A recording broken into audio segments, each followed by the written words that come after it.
다 이쯤에서 멈췄는데 네. 변호사님께서 미국 법 공부를 이때 이제 시작을 하셨다고 그래요. 그러니까 미국 법원의 명령이 있으면 되는데 미국 법원의 그러면 명령을 어떻게 받아낼 것인가 이제 그런 부분들을 찾기 위해서 이제 제가 평소에 알고 있던 이제 미국 로펌들에 연락을 해서 문의를 하기 시작했습니다. 여기에서 결국 찾아내신 겁니까? 네, 맞습니다. 이제 미국 그 로펌에 연락을 해가지고 그런 게 있느냐 했더니 누군가 했던 판결문을 찾아가지고 저한테 보내줬어요.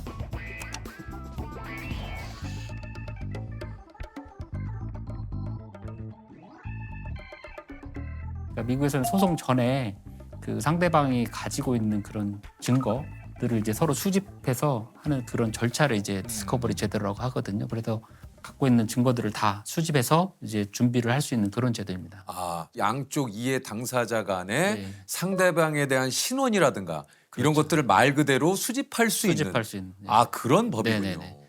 근데 이제 이 소송의 특징은 상대방이 익명이기 때문에 그 익명 정보를 수집하기 위해서 제3자인 그 미국 본사에게 디스커버리를 신청을 하는 거죠. 어떤 미국 법을 공부하고 뭐 여러 가지 얘기들을 청취하다 보니까 네. 이 디스커버리라는 제도를 이용하면 네. 신원 미상의 상대방의 정보를 알아낼 수 있다. 이것을 지금 발견해내신 거예요. 네네네. 이야, 말 그대로 디스커버리. 진짜 디스커버리네요. 네네네. 변호사님 그때의 기분은 어떠셨을까? 이거 좀 이제 지금도 얘기 들으면서 소름이 좀 살짝 돋는데. 네. 저도 이제 판결문을 받아서 이렇게 보다가 그러면 이 사건을 실제 수행한 이 변호사 이름이 있거든요.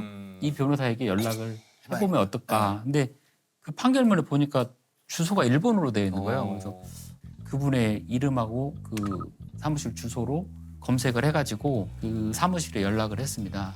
원격 영상 회의를 통해서 같이 해볼 수 있느냐 그랬더니 가능하다고 그러더라고요. 가서 한번 만나자고 해서 이제 일본까지. 비행기를 타고 이제 도쿄까지 가게 됐습니다.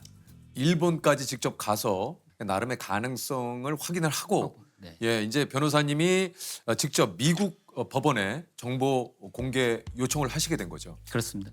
일본에서 다녀온 다음에 캡처되었던 그 동영상 자료들 중에서 가장 심각하다고 생각되는 부분들을 추려서 그것들을 영어로 번역하고 미국 판사가 이 영어로 번역된 걸 가지고 명예훼손이 된다는 것을 이해시켜야 된다는 그런 생각 때문에 한국에서의 특별한 은어라든지 또는 뭐 신조어이기 때문에 어떻게 표현할 것인지 가장 힘든 문제 중에 하나였습니다.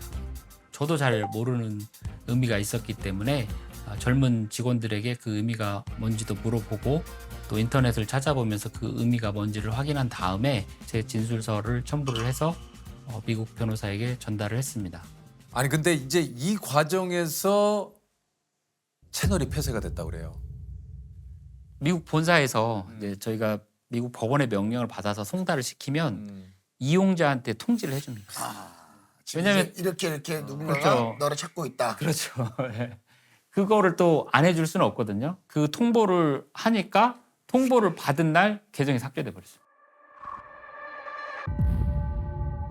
2년여간 운영됐던 탈덕 수용소는 작년 6월 돌연 폐쇄됐습니다.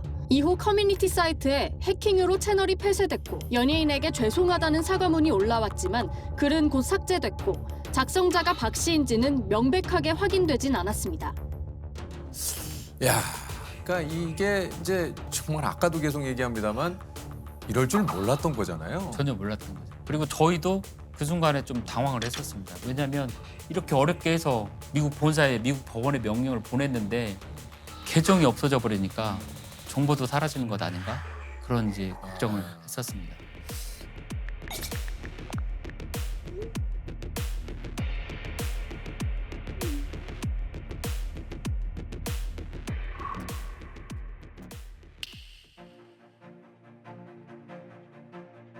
어쨌든 이렇게 애를 쓴 끝에 미국 본사로부터 이름, 주소, 계좌 정보를 받게 됩니다.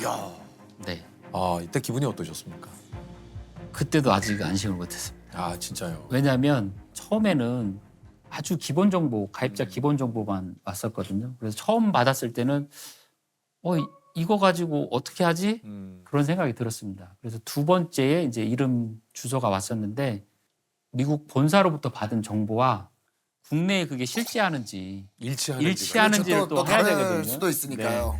두 번째 정보를 받았을 때는 또 놀랐습니다. 왜냐하면 이름도 2개, 주소도 2개가 나왔습니다.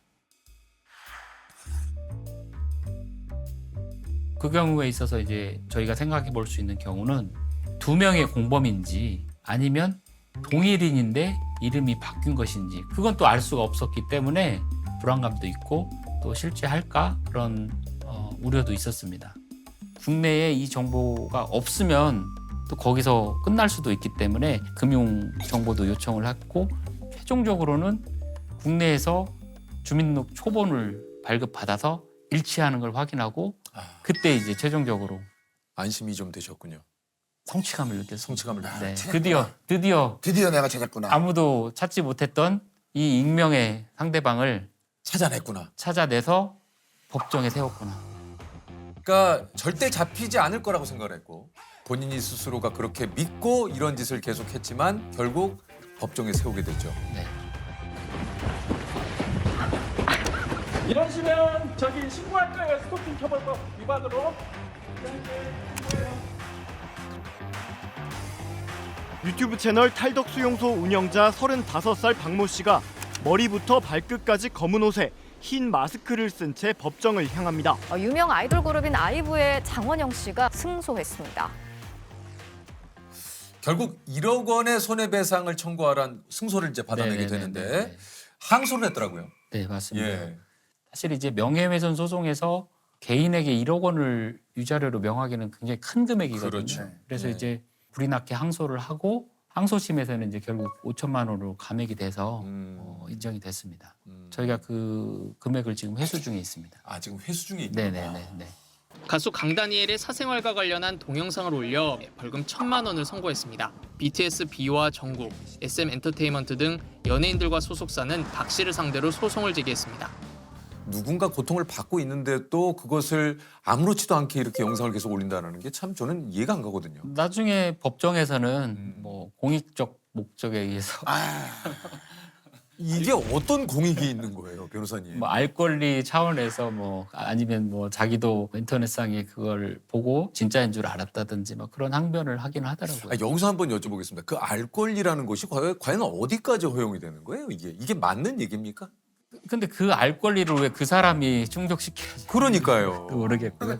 본인이 뭔데 그걸? 아니 그러니까 알 권리라는 것은 뭔가 이제 공공의 이익을 위해서 내지는 사회 전반에 걸쳐서 이것은 합의된 네. 어느 정도 수준이라는 게 있는 거잖아요. 이거는 네. 사실 뭐 가짜 뉴스이기 때문에 결국 뭐 아무런 공익적인 목적과는 상관이 없습니다. 어쨌든 본인이 수익을 얻으려고 한 행위인데도 불구하고 네. 그러니까 이런 말로 뭔가 포장을 해서 참 그 법정에서 얘기를 한다라는 게 네. 이게 참 기가 막히네요. 네. 그래서 이제 이번에 그 사이버 레카에 대한 그런 본보기로 그랬는지는 몰라도 징역형이 선고가 됐습니다. 아 징역형이 선고가 됐습니까? 네, 징역 2년에 집행유예 3년 선고됐습니다. 그리고 그런 수익도 다 추징할 수 있게끔 그런 조치가 마련된 것 같습니다. 정말 잘 됐네요. 네. 예. 이게 변호사님이 운영자에게 부동산 가압류까지 추진하셨다고요? 이제 부동산을 구입했다는 사실을 알아냈습니다. 어떤 부동산을 구입한 겁니까 이게? 빌라를 구입을 했던데 아까 그 이제 채널 운영 수익으로 맞습니다. 네, 그 금액으로 이제 부동산을 구입을 했고 그 구입 사실을 알아서 저희가 이제 수사기관에도 알려드리고 범죄 수익 추징을 하기 위한 보전 조치를 취하고 그래서 가압류 조치도 됐고 그래서 아마 이제 본인의 어떤 손해배상 의무를 다하기 위해서는 팔아야 될 수도 있고 아니면 뭐 대출을 받아야 될 수도 있고 아마 그럴 겁니다.